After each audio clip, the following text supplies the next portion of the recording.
உச்சநீதிமன்ற நீதிபதிகள் இன்னைக்கு ஒரு பெரிய புண்ணியம் பண்ணியிருக்காங்க அவங்க வாழ்க்கையிலே. தஷ்வந்த் அப்படிங்கிற ஒரு அவதார புருஷனை தூக்கு தண்டனையிலிருந்தும் 46 ஆண்டு சிறை தண்டனையிலிருந்தும் விடுப்பு கொடுத்து விடுதலை செஞ்சிருக்குன்னு. அந்த அவதார புருஷன் தஷ்வந்த் என்ன பண்ணார் தெரியுமா? 2017 சென்னையில் போரூர் பக்கத்தில் 6 வயசு குழந்தை, பக்கத்து வீட்டு குழந்தை, அந்த குழந்தைய பாலியல் வன்கொடுமை செஞ்சு கொலை பண்ணி எரிச்சிருக்கேன் அந்த நாய். பிள்ளைய காணமும் தேடுனா சிசிடிவியில் இவன் தெரிகிறான். பக்கத்துலலாம் வாக்குமூலம் வாங்குறாங்க.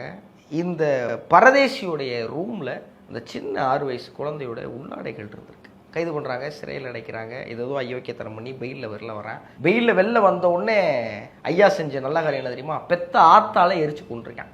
எரிச்சு கொண்டுட்டு மும்பையில் போய் பதுங்கியிருக்கான். காவல்துறை அதிகாரிகள் போகிறாங்க, பிடிக்கிறாங்க. அவங்கள தாக்கிட்டு தப்பிச்சு ஓடியிருக்கான். அப்படியும் இல்லாமல் தனிப்படை வச்சு பிடிச்சு கொண்டு வந்தோடனே இப்போ அம்மாவை எரிச்சு கொன்னேன் அப்படிங்கிறதுக்கு அப்பா தானே சாட்சி சொன்னார். சாட்சி சொன்ன அப்பா கொஞ்ச நாள் கழிச்சு மாற்றி சொல்கிறார், இல்லை நான் தெரியாமல் சொல்லிட்டேன். இப்போ அந்த கேஸ்லேருந்து வெளியே வந்தாச்சு. செங்கல்பட்டில் இருக்கிற ஐயா நீதிபதி வேல்முருகன் ஐயா இவனுக்கு இந்த குழந்தைய தவறு செஞ்சு கொன்ன வழக்கில் தூக்கு தண்டனை கொடுத்து 46 ஆண்டு சிறை தண்டனை கொடுத்துருக்காரு இல்லையா?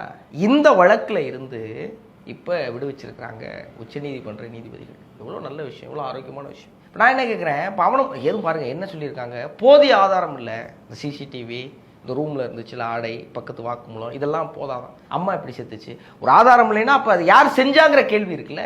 2017 அந்த சம்பவம் நடக்கும்போது ஒட்டுமொத்த இந்தியாவும் நடுங்கி போச்சு.